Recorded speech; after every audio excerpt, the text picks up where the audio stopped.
जो भगवान महादेव का भक्त है उनके लिए तो जीवन में एक बार परिपूर्ण पठेद्यस्तु पूर्ण शिव महापट ग्रंथ का अध्ययन करना चाहिए, क्योंकि विधि विधान पूजा अर्चन से भरा हुआ ग्रंथ है। इसमें लौकिक कथा तो बहुत नहिवत है। इनमें हर जीवात्मा के लिए शिव के प्रति कैसा भाव प्रकट हो, ऐसी सुंदर सुंदर कथा शिव महापुराण अंतर्गत कही है। इसलिए हम सब साथ में मिलकर इस पवित्र श्रावण मास में भगवान महादेव की कथा का श्रवण कर रहे हैं और गायन भी कर रहे हैं। इनमें भी आज हमारा बहुत बड़ा भाग्य है कि पवित्र श्रावण मास का सोमवार है और हमारे गुजरातियों के लिए प्रथम सोमवार है, जो कि गुजराती 15 दिन जो दक्षिण भारत की परंपरा है। उत्तर भारत में हमारे से 15 दिन पहले श्रावण मास का प्रारंभ हो जाता है, लेकिन कल हमने कथा में सुना था कि कहा है कि शुक्ल पक्ष प्रथम सोमवासरे, जिनको 16 सोमवार का व्रत प्रारंभ करना है उसके लिए, इस शुक्ल पक्ष के लिए जो प्रथम सोमवार पड़ता है उससे प्रारंभ करना चाहिए। आज बहुत सारे शिव भक्तों ने बहुत सारे व्रत का संकल्प भी किया होगा और इस पवित्र श्रावण मास में विशेष प्रकार से भगवान महादेव की पूजन की महिमा है। इसमें बहुत सारे अभिषेक की श्रृंखला भी बताई है, किस वस्तु से कैसे अभिषेक किया जाए, ये पूरी बात बहुत विस्तार से कही है। लेकिन हमने कल भी कहा, परसों भी कहा था, भगवान को अभिषेक करना चाहिए, जलाभिषेक से लेकर अलग फलों से रस का अभिषेक के लेकर, दूध से लेकर, दही से लेकर, घी से लेकर, ये सभी अभिषेकों की श्रेष्ठ महिमा, पंचामृत की बड़ी महिमा है। अभिषेक करना ही चाहिए, भगवान को दूध अर्पण करना ही चाहिए। दूधाभिषेक श्रेष्ठ है, बुद्धि की वृद्धि और बुद्धि की शुद्धि भी करते हैं।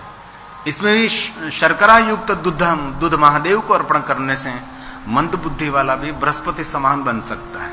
ये बड़ी महिमा है, अभिषेक करना चाहिए। लेकिन भगवान महादेव को जो दूध चढ़ाते हो धरती में जाता है, धरती माता तृप्त रहते उससे। ज्यादातर शिवालय नगर के बाहर रहता है, गांव में, गांव से बाहर रहता है, जंगल में रहता है, तो ये भगवान शिव जी को जो दूध चढ़ाते हैं धरती को तृप्त करने वाला दूध है, चढ़ाना चाहिए। उसकी बहुत सारी दक्षिण भारत की भी परंपरा है। विशेष प्रकार से इस पवित्र श्रावण मास में दीपमाला की बहुत महिमा है।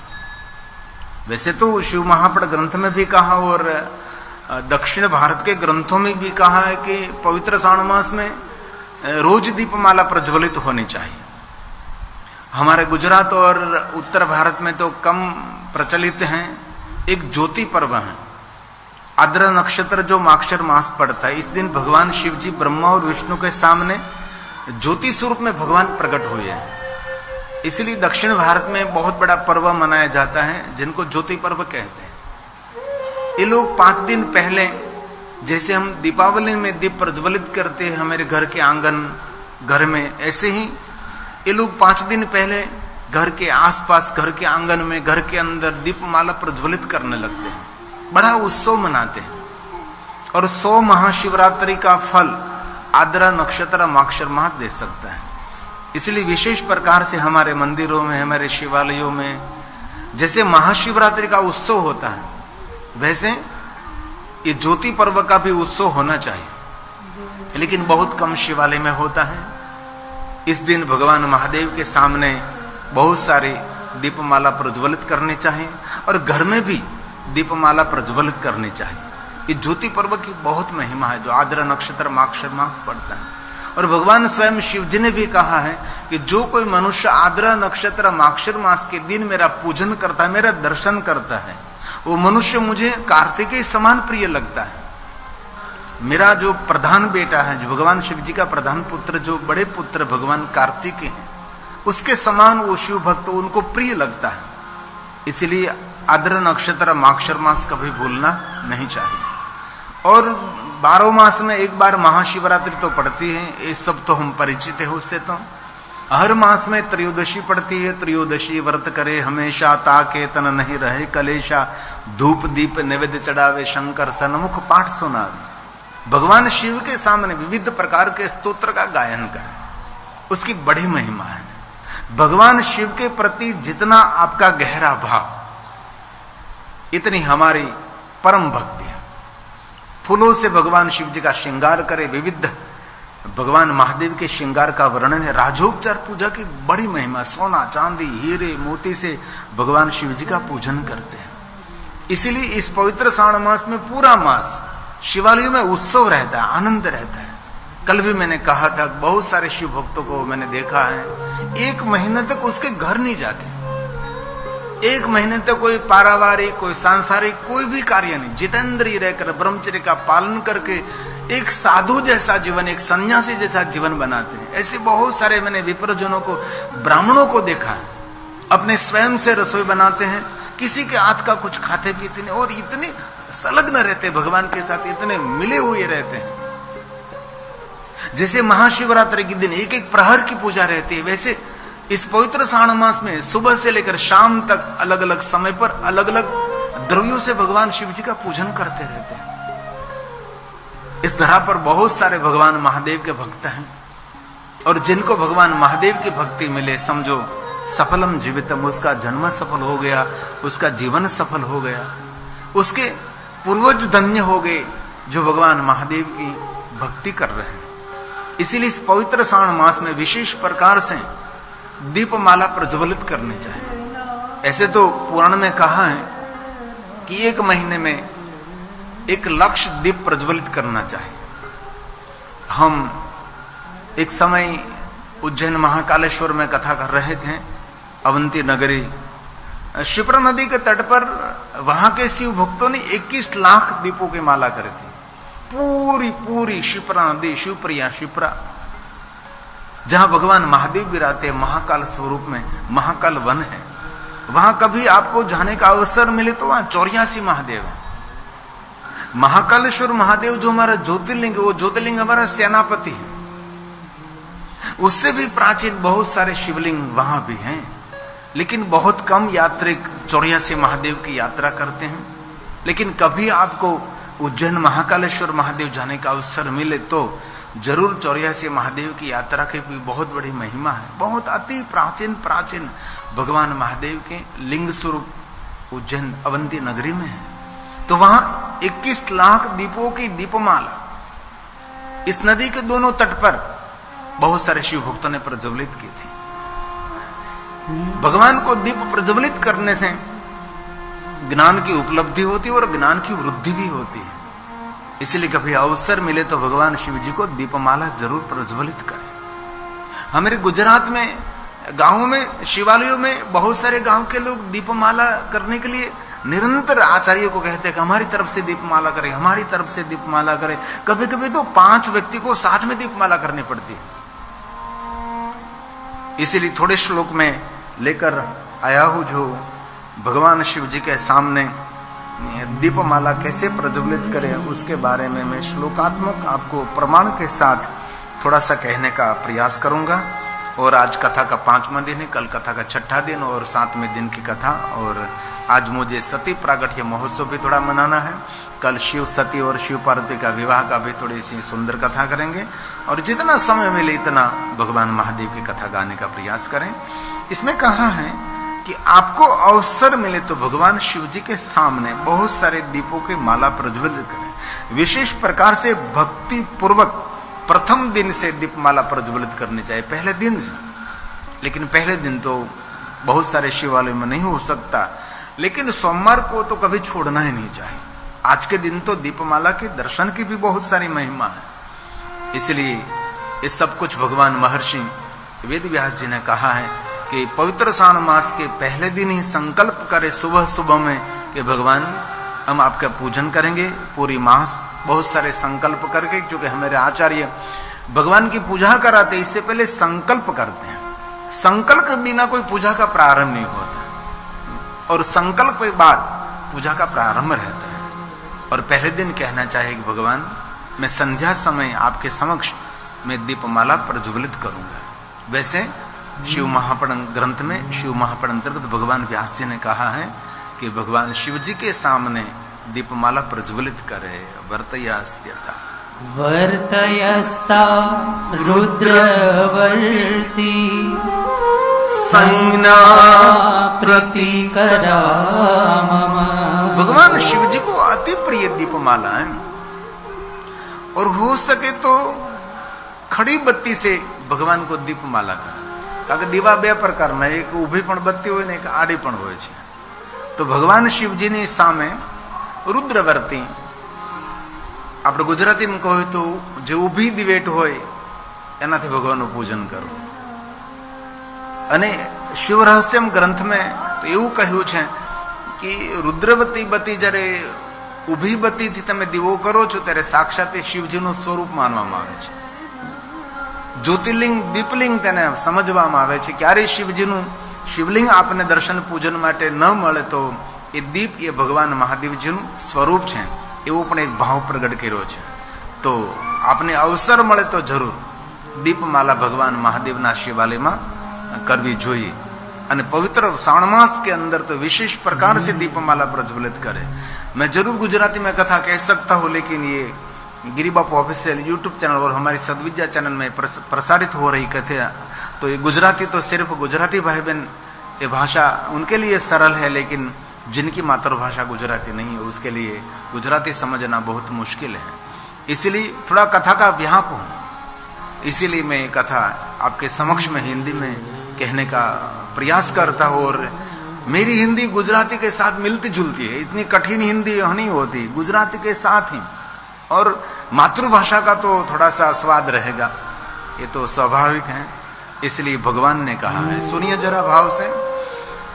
वर्तयस्ता रुद्रवर्ती संज्ञा प्रतिकरा मम श्रावण स्याद्य दिवसे संकल्पय विधिपूर्वक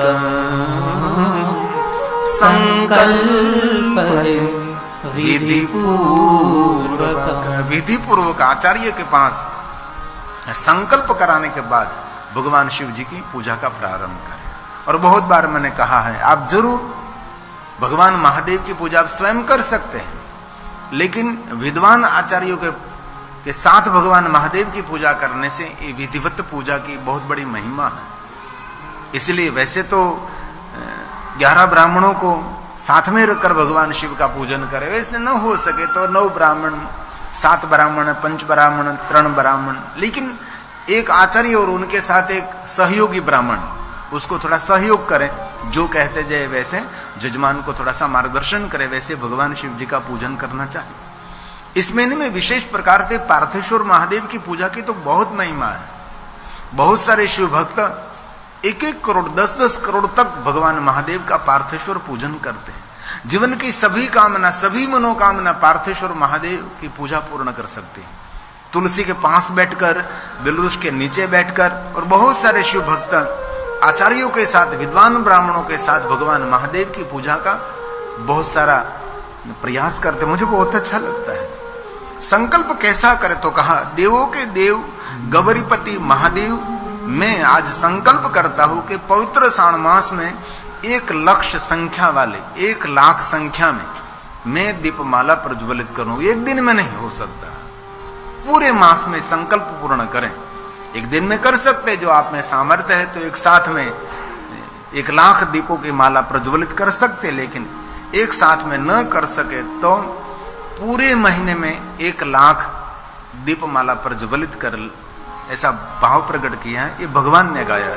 देव देव देव देव महादेवम लक्षपतिभिरादरा निरञ्जयामि गौरीशं श्रावणे मासे भक्तितः. श्रावणे मासे भक्तितः. 1 लाख को दीपमाला से निरंजन करें, ऐसा कहा है. और इसमें भी क्रम भी बताया है. आप पूरे महीने न कर सके तो ऐसा करें कि 1 सोमवार के दिन 71,000 करें, 3,000 करें, 13,000 करें, वैसे करके 1,00,000 दीपों की माला भगवान को, एक दीप से भगवान 1,00,000 दीप से भगवान महादेव का निरंजन आप कर सकते हैं।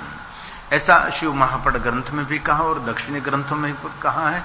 इसलिए विशेष प्रकार से दीपमाला प्रज्वलित करें। इस महीने में भगवान शिव जी को आज भी शाम को दीपमाला तो रही होगी, आपके वहां भी होगी, राधा कृष्ण मंदिर में भी दीपमाला, और यहाँ भी आप दीपमाला नितिन भाई शाम के समय करेंगे। 1,000 नहीं कर सकते, 1,00,000 नहीं कर सकते, 108 तो शिवालय में दीपमाला प्रज्वलित होती है। और इसमें बहुत सारे जजमान भी रहते हैं। आज हमारी तरफ से दीपमाला प्रज्वलित करें, दूसरे सोमवार की दूसरा जजमान, और एक महीने तक रोज दीपमाला भगवान शिव जी के सन्मुख प्रज्वलित करनी चाहिए। तो आपको जो योग्य लगे तो जरूर आप भगवान शिव जी के सामने इस दीपमाला प्रज्वलित भी करें और दीपमाला का दर्शन भी करें। बहुत महिमा है दीपमाला के दर्शन के लिए। पूजित्वा पूजयित्वा प्रतिदिनं वर्तिर्नाम तो सहस्रतः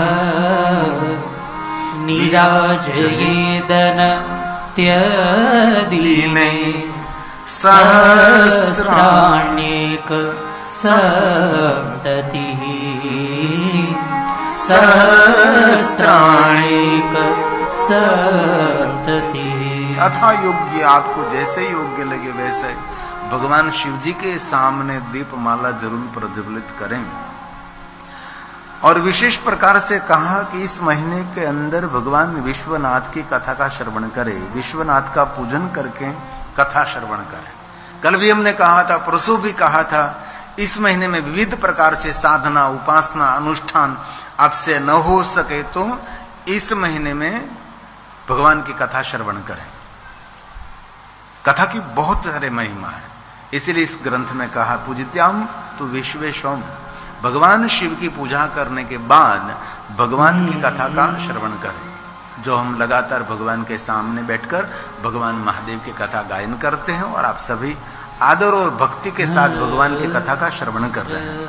इसलिए कभी कभी अपने स्वयं को भी धन्यता देने का प्रयास करें कि मैं भाग्यवान हूं कि पवित्र श्रावण मास में मैं भगवान शिव के सानिध्य में बैठकर भगवान महादेव की कथा का श्रवण करता हूं।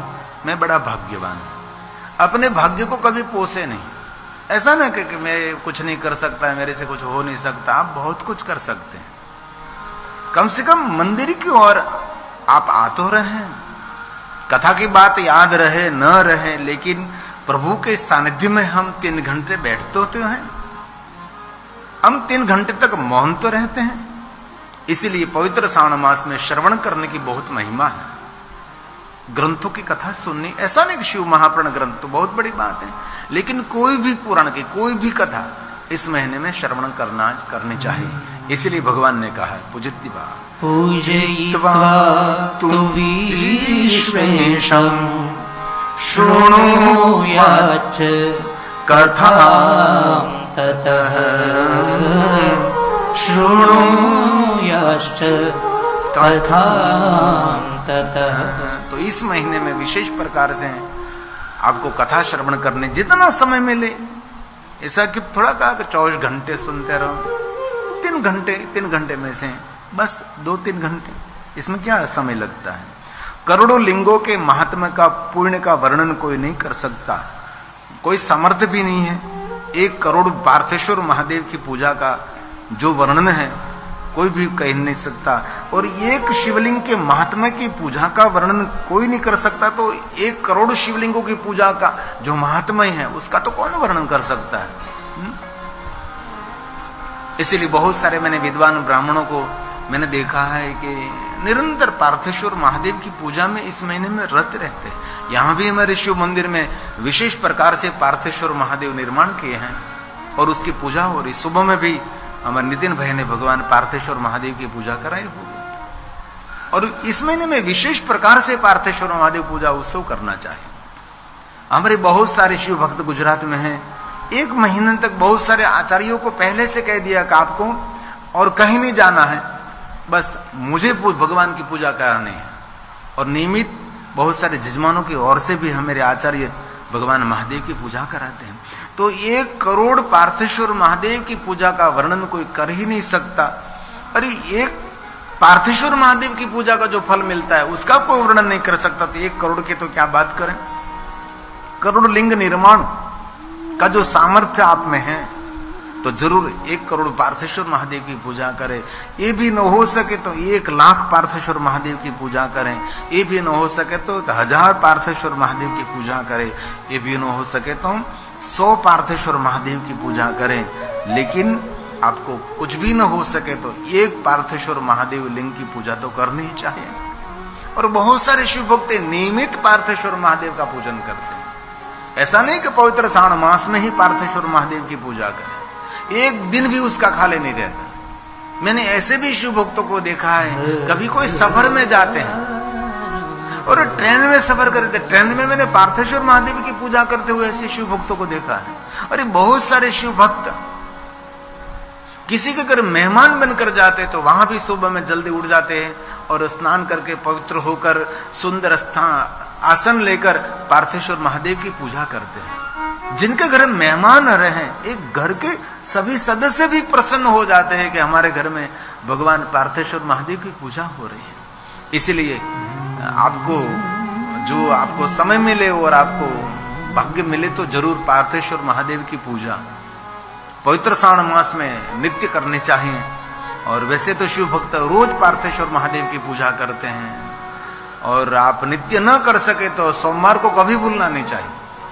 शांति देने वाला, सुमति देने वाला, संतति देने वाला, सभी कामनाओं की पूर्ति करने वाला ये सोमवार है। स्वयं सोमवार भगवान शिव का ही स्वरूप समझो। और लक्ष्मी जी ने, भगवान विष्णु जी ने कहा था, लक्ष्मी आप विशेष प्रकार से महादेव का पूजन करो। और श्री लक्ष्मी जी को शिव भक्ति का मार्गदर्शन भगवान श्री हरि ने दिया है। वैसे तो शिव महापड़ ग्रंथ में सभी देवताओं को शिव भक्ति का मार्गदर्शन भगवान विष्णु ने ही किया है। और विष्णु भगवान ने विश्वकर्मा को मार्गदर्शन किया कि मैं जैसे आपको कहूं ऐसे शिवलिंग निर्माण करो। विष्णु भगवान कहते गए और विश्वकर्मा जी सुंदर सुंदर शिवलिंग निर्माण करते गए। भगवान विष्णु को दिया और विष्णु भगवान ने अपने कर कमलों के द्वारा देवताओं की योग्यता के अनुसार सबको शिवलिंग दिया है और सबको शिवलिंग पूजा से प्रेरित किया भगवान श्री हरि, भगवान विष्णु जी ने। और इसमें भगवान विष्णु जी ने स्फटिक शिवलिंग लक्ष्मी जी को दिया है और विष्णु भगवान ने सुंदर लक्ष्मी जी को शिव भक्ति का मार्गदर्शन किया। और लक्ष्मी जी निरंतर शिव भक्ति में रत रहती है और इतनी भक्ति परिपक्व हुई लक्ष्मी जी की कि एक दिन भगवान महादेव जी उसके सामने प्रकट हुए। लक्ष्मी जी ने प्रणाम किया और भगवान महादेव ने कहा कि लक्ष्मी जी आप कुछ वरदान मांगिए। तब लक्ष्मी जी ने बहुत नम्रता के साथ कहा, महादेव जी आपका दर्शन सबसे बड़ा वरदान है, उससे बड़ा वरदान क्या हो सकता है। आप मुझे कृपा करके दर्शन दिया है, ये सबसे बड़ा वरदान, और कुछ मेरी मांगने की कोई मेरी इच्छा नहीं। भगवान स्वयं शिव ने कहा कि आप कुछ तो मेरे पास से मांगिए। तब लक्ष्मी जी ने कहा कि भगवान मुझे और कुछ तो नहीं चाहिए, लेकिन बस मेरा प्रेम विष्णु जी के चरणों में रहे और भगवान आपकी भक्ति मेरे हृदय में सुस्थिर रहे, कभी मैं विचलित ना रहूं, मैं आपकी भक्ति से कभी वंचित ना रहूं, बस ये मुझे वरदान चाहिए। भगवान प्रभु राम ने भी यही कहा था भगवान महादेव को कि भगवान महादेव मुझे स्थिर भक्ति चाहिए, कभी आपकी भक्ति से मैं वंचित नहीं रहना चाहूं। और जब भगवान द्वारकाधीश भगवान कृष्ण जी ने भगवान महादेव की उपासना की, उपमन्यु ऋषि ने भगवान कृष्ण जी को सुंदर शिव भक्ति का मार्गदर्शन किया, तब द्वारकाधीश भगवान कृष्ण जी ने भी पहली बात भगवान महादेव को कही थी कि महादेव जी मेरे हृदय में सुस्थिर आपकी भक्ति रहे, कभी भी मैं आपकी भक्ति से वंचित न रहूं और मेरे आंगन में, मेरे गृह में हजारों ब्राह्मणों भोजन करते रहे, मैं नित्य ब्राह्मणों को तृप्त कराता रहूं, ऐसा मुझे वरदान चाहिए। कर्मश भगवान कृष्ण जी ने महादेव के पास से बहुत सारे वरदान मांगे और भगवान द्वारकाधीश ने बार बार कहा कृष्ण भगवान ने कि मेरे पास जो जो कुछ आज सामर्थ्य है भगवान शिव का ही प्रसाद है, जो भगवान श्री राम ने कहा है। और सप्तऋषि से लेकर सभी शिव जी के चरणों में रहते हैं, सभी महादेव की भक्त हैं। बार बार महादेव ने कहा तो भी विष्णु पत्नी लक्ष्मी ने भगवान महादेव के पास से कुछ भी नहीं मांगा, बस मुझे आपकी भक्ति चाहिए और कुछ भी नहीं चाहिए। तब भगवान महादेव ने कहा, लक्ष्मी सोमवार मेरा ही स्वरूप है, और आप तो जानते हैं ना कि सोमवार के दिन मेरी पूजा की प्रधानता रही है, लेकिन आपकी भक्ति से मैं प्रसन्न हूं, इसीलिए ए विष्णु पत्नी लक्ष्मी सोमवार के दिन आपकी पूजा की प्रधानता रहेगी। इसलिए सोमवार के दिन विशेष प्रकार से विष्णु पत्नी लक्ष्मी की पूजा की प्रधानता रही। और स्वयं महादेव ने कहा कि सोमवार के दिन जो लक्ष्मी जी आपकी पूजा करके जो कोई अपने गृह में ब्राह्मणों को भोजन कराकर तृप्त करेंगे, उनको संपत्ति की उपलब्धि रहेगी। इसलिए कभी ब्रह्म भोजन कराने की इच्छा है तो लक्ष्मी जी की विशेष पूजा कराकर सोमवार के दिन ब्रह्म भोजन की बड़ी महिमा है, ऐसा शिव महापुराण ग्रंथ में सुंदर कहा है। लक्ष्मी जी प्रसन्न हुई और भगवान शिव जी को प्रणाम करने लगी। तब भगवान महादेव ने कहा कि विष्णु पत्नी लक्ष्मी, इस देवलोक में आपका परिचय क्या है? तब विष्णु पत्नी लक्ष्मी जी ने कह दिया, महादेव आप तो जानते हैं सारे ऋषि देवता देवगण सब मुझे एक ही नाम से संबोधित करते हैं, विष्णु पत्नी लक्ष्मी, विष्णु पत्नी लक्ष्मी। तो भगवान महादेव ने कहा कि मैं आज का थोड़ा आपका संबोधन बदलना चाहता हूं। लक्ष्मी जी ने कहा कि महादेव आप मेरा संबोधन बदलना चाहते हैं? महादेव ने कहा, सुनिए लक्ष्मी, अभी तक इस देवलोक में आप सभी देवता देवगण आपको विष्णु पत्नी लक्ष्मी से नाम से संबोधित करते हैं, लेकिन आज से आपका नाम विष्णु पत्नी लक्ष्मी नहीं है, लेकिन आज से आपका नाम विष्णु पत्नी महालक्ष्मी रहेगा। कारण कि आपने महादेव की उपासना की। वहां से हम विष्णु पत्नी लक्ष्मी नहीं बोलते, विष्णु पत्नी महालक्ष्मी बोलते हैं, क्योंकि महादेव की उपासना की उसने और महादेव के पास से उसने वरदान प्राप्त की है। और विष्णु पत्नी महालक्ष्मी ने कहा कि महादेव जी मुझे कुछ बोलना है, आप जो अनुमति देते हैं तो मैं कुछ बोल सकती हूं। भगवान महादेव ने प्रसन्नता पूर्वक विष्णु पत्नी महालक्ष्मी को कहा, हे विष्णु पत्नी महालक्ष्मी आप भी बोलो कुछ। तब विष्णु पत्नी महालक्ष्मी ने कहा, प्रभु मैं आपकी परम भक्त हूं, आपने मुझे महाशब्द से संबोधित किया, तो हे महादेव मैं एक वचन देना चाहती हूं महादेव के भक्तों के लिए। तब भगवान शिव ने कहा कि लक्ष्मी जी आप बोलिए। तब विष्णु पत्नी महालक्ष्मी ने कहा, महादेव जी आपने सोमवार मेरे लिए कह दिया, तो मैं एक छोटा सा वाक्य बोलना चाहती हूं कि जो कोई मनुष्य सोमवार के दिन विशेष प्रकार से आपका पूजन करेंगे, तो उस दिन उन पर विष्णु पत्नी लक्ष्मी प्रसन्न नहीं रहेगी, उन पर विष्णु पत्नी महालक्ष्मी प्रसन्न रहेगी। जायते नात्र संशय, उन पर महालक्ष्मी की पूर्ण कृपा रहेगी। और शिव महापुराण ग्रंथ में भी कहा है कि जो कोई मनुष्य भगवान महादेव की उपासना पूजा करते हैं उसको लक्ष्मी की कृपा रहती है। बहुत मैं छोटा था तब मैं बहुत सारी कथा श्रवण करने के लिए मैं जाता था, बहुत छोटी उम्र में। पहले मैं स्कूल में नहीं बैठा था, इससे पहले मैं कथा में बैठता था। मेरी नानी की अंगुली पकड़कर मैं कथा में जाता था। स्कूल में तो बाद में पढ़ने के लिए बैठे, पहले तो हम कथा में बैठते थे। तब से मैं सुनता था। बहुत सारे वक्ता ऐसा कहते थे कि महादेव के भक्तों की लक्ष्मी लाज काटती है। आવું मैं घણી વાર કાને સાંભળ્યું છે। વક્તાઓ બધા કહેતા હતા કે જે મહાદેવના ભક્તો હોય ને લક્ષ્મી એની લાજ કાઢે, પણ ત્યારે મને એવું થતું કે લાજ શા માટે કાઢતી હશે? પણ લાજ કાઢે એવું બોલવાની જરૂર નથી। જે શિવજીના ભક્તો હોય તેની લક્ષ્મી તેની લાજ રાખે એવું કહેવાની જરૂર હતી।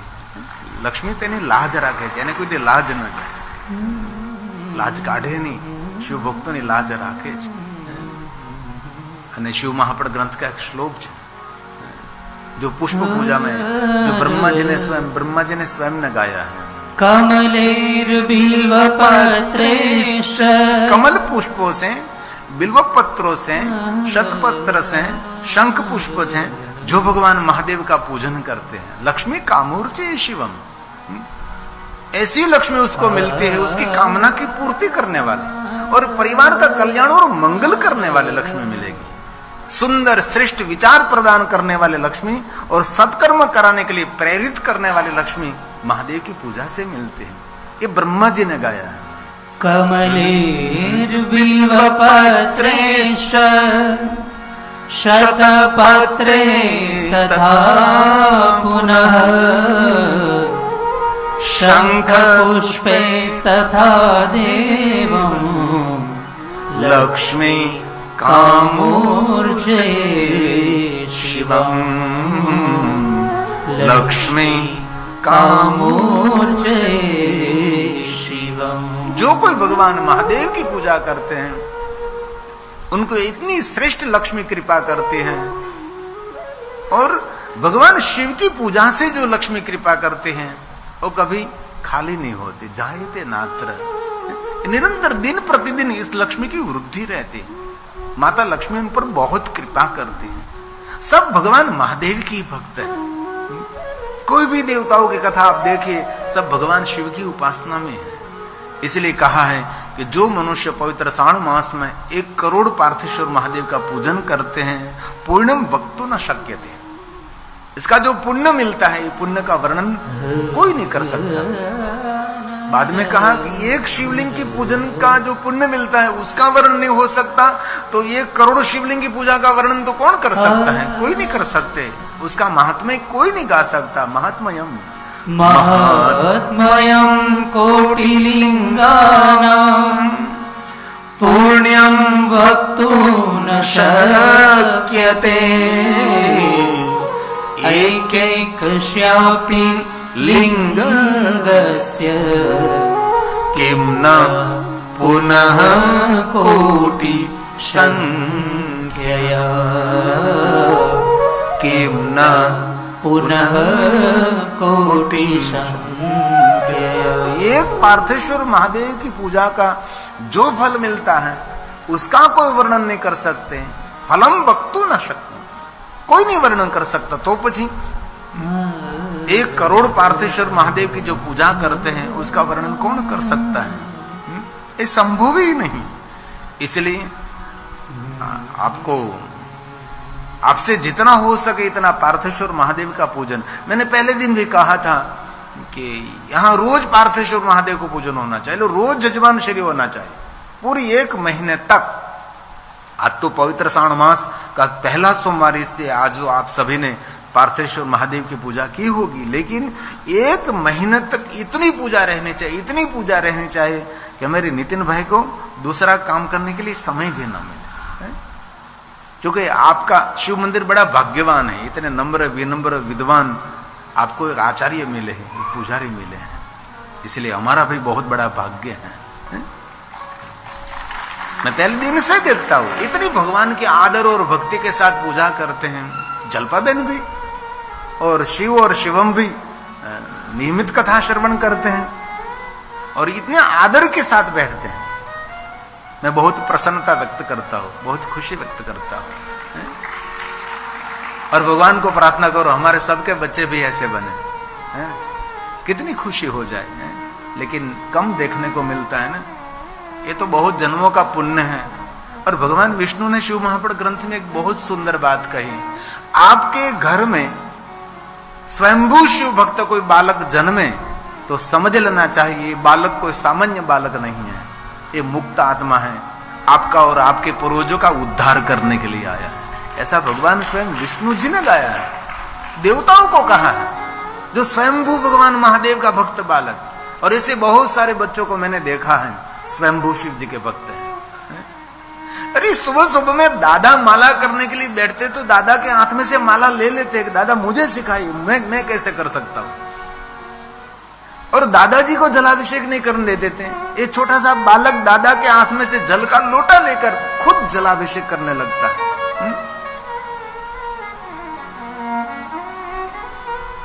तो आपके घर में कोई ऐसा स्वयंभू महादेव का भक्त बालक जन्म लिया है तो समझ लेना चाहिए ये मुक्त आत्मा है। और कल भी हमने कहा था कि पूरे मास तक का भगवान महादेव का पूजन अर्चन दर्शन दीप माला कुछ भी न कर सके तो इस पवित्र श्रावण मास में जो करते हैं उनको पूरी साल का पुण्य इस महीने में पवित्र श्रावण मास में मिलता है। और ये भी कहा पूरे साल के सभी सोमवार का व्रत आपसे न हो सके तो पवित्र श्रावण मास में 5 सोमवार अथवा 4 सोमवार जो पढ़ते हैं उनका विशेष प्रकार से पूजन अर्चन दर्शन और सोमवार का व्रत करें। और विशेष प्रकार से इस महीने में पार्थेश्वर महादेव की पूजा की प्रधानता रही। इसलिए भगवान ने कहा है अशक्य तो लक्ष्यम पूज्यात्। ये पार्थेश्वर महादेव की पूजा का पुण्य का वर्णन नहीं हो सकता तो 1 लाख पार्थेश्वर 1 करोड़ पार्थेश्वर महादेव की पूजा का वर्णन कौन कर सकता है? 1 लाख पार्थेश्वर महादेव की पूजा की महिमा कौन गा सकता है? इसलिए भगवान ने गाया अशक्तो लक्षकं कुर्यात् सहस्रमथवा शतम् एकस्यापि लिंगस्य कारणान् मम सन्निधौ कारणान् मम सन्निधि। जो को एक पार्थेश्वर महादेव का पूजन करते हैं उनको भी मेरा सानिध्य मिलता है, भगवान महादेव का लोक मिलता है, भगवान शिव के लोक के अधिकारी रहते हैं। इसलिए आपको विशेष प्रकार से पार्थेश्वर महादेव का पूजन पवित्र श्रावण मास में करें। कल्प पर्यंत मेरे समीप कैलाश में उसका वास होता है, उसका शिवलोक में वास। जो मनुष्य श्रावण मास में पंचामृत से अभिषेक करता है वही सदा पंचामृत का पान करने वाला, गौधन से संपन्न अत्यंत मधुर भाषण करने वाला वो शिव भक्त रहता है। त्रिपुर के शत्रु भगवान शिव का प्रिय रहता है। इस महीने में विशेष प्रकार से जो भगवान महादेव को अभिषेक करे, अभिषेक की महिमा है। और बहुत सारे शिव भक्त इस महीने में एक दिन भी नहीं छोड़ते, बहुत सारे द्रव्यों से भगवान महादेव का अलग अलग अभिषेक करते हैं। और शिव महापड़ ग्रंथ में ब्रह्मा जी ने नारद जी को एक धारा पूजा की महिमा समझाई। जो वस्तु की धार करते उसको धारा पूजा कहते हैं। विविध द्रव्यों की क्रमश श्रृंखला बताई है। सुगंधित द्रव्य से लेकर खाद्य द्रव्य से लेकर फलों से रस से शहद से लेकर घी से लेकर क्रमश बहुत सारी पूरी पूजा का क्रम है धारा पूजा। इनमें ब्रह्मा जी ने भगवान श्री ब्रह्मा जी ने नारद जी को एक बात कही, ये सभी धारा आपसे न हो सके तो भगवान शिव जी को गंगा जल चढ़ाने से सभी धाराओं का पुण्य मिलता है। और विशेष प्रकार से महादेव की पूजा में गंगा जल रहता है। भगवान शिव के लिए चंदन हम बनाते हैं तो चंदन में भी हम गंगा जल ही मिश्रित करते हैं। गंगा जल युक्त चंदन का लेप भगवान को करते हैं। और केसर युक्त चंदन, श्वेत चंदन, रक्तवर्ण चंदन, भगवान शिव जी को चंदन का लेप करना चाहिए। हमारा ज्योतिर्लिंग काशी विश्वनाथ महादेव को चंदन का लेप रहता है। और जो शिव जी को चंदन का लेप करा और भगवान शिव जी के प्रक्षालन करने के समय ये भगवान को ऊपर जो चंदन का लेप किया है वो पुजारी श्री ये चंदन ले लेता है, पात्र में ले लेता है। हमारे सोमनाथ महादेव में भी ये परंपरा है कि सोमनाथ महादेव के शिवलिंग को चंदन का जो लेप किया है वो प्रक्षालन से पहले ये चंदन सभी पात्र में ले लेते हैं और भक्तों को ये प्रसाद में दिया जाता है। ऐसी बहुत सारी महिमा है। काशी विश्वनाथ महादेव में भी महिमा है। और कभी अवसर मिले तो विशेष प्रकार से शिवलिंग को चंदन का लेप करना चाहिए। और ब्रह्मा जी ने स्वयं ने कहा नारद जी को कि नारद जी जो भगवान महादेव को चंदन का लेप करते हैं उनको इतना सामर्थ्य मिलता है कि स्वयं इंद्र भी उनके आगे छोटा लगता है। जो चंदन का लेप महादेव जी को करते हैं वो तैयार जो आप बाजार में से लाते वो चंदन की बात नहीं, वो तो कलर केमिकल है, वो तो कभी नहीं करना चाहिए। इस सुखड़ का जो काष्ट है तेने ओरिसा पर तख्ता पर तेने घसવું પડે, गंगा जल युक्त तेमा केसर मिलाकर केसर युक्त चंदन, गंगा जल युक्त चंदन, ये चंदन का लेप करे। आजकल क्या करते लोग बाजार में से कलर खरीद कर लाते हैं और भगवान को भी चढ़ाते हैं, अपने कपाल में भी, कपाल भी काला हो जाता है। इसलिए इसकी बात नहीं है। तो विशेष प्रकार से चंदन का लेप कर। और अभिषेकों में भगवान महादेव को गंगा जल के अभिषेक की बहुत बड़ी महिमा है, जो ब्रह्मा जी ने गाया है। धारा गंगा जल सेवन, ये स्वयं ब्रह्मा जी ने नारद जी को सुनाया है कि नारद जी ये सभी अभिषेक आपसे न हो सके, क्योंकि सबके पास सामर्थ्य नहीं रहता। सभी लोग पंचामृत से, शहद से, फलों से, रस से, गन्ने से रस से अलग अलग अलग अभिषेक सभी नहीं कर सके। अभिषेकों की बहुत बड़ी श्रृंखला है। दक्षिण भारत में तो बहुत लंबा लंबा भगवान का अभिषेक रहता है, लेकिन यहां कम देखने को मिलता है। तो ये सभी अभिषेक न हो सके तो भगवान शिव जी को गंगा जल का अभिषेक करने से सभी अभिषेकों का फल मिलता है। ये स्वयं ब्रह्मा जी ने गाया है। धारा गंगा जल सेवन, मुक्ति भुक्ति फल प्रदा, एता सर्वशया प्रोक्ता, मृत्युंजय समुद्भवा, मृत्युंजय समुद्भवा। इसलिए आपको अवसर मिले तो विशेष प्रकार से भगवान महादेव को अभिषेक करे प्रत्येक कैलाश। हेलो भक्तों, राधे राधे, हर हर महादेव। तो कैसे हैं आप सब? आई होप आप सब अच्छे होंगे। तो भक्तों कहते हैं कि जो भी व्यक्ति इस कथा को सुनता है, जो भी व्यक्ति शिवलिंग में शिव जी पर अभिषेक करता है, दूध का अभिषेक करता है, दही अभिषेक करता है, शहद चढ़ाता है, तो भक्तों कहते हैं कि अगर दूध में शक्कर डाल के फिर शिव जी पर दूध चढ़ाया जाए तो मंत्र बुद्धि बालक भी बुद्धिमान हो जाता है, बृहस्पति के समान हो जाता है।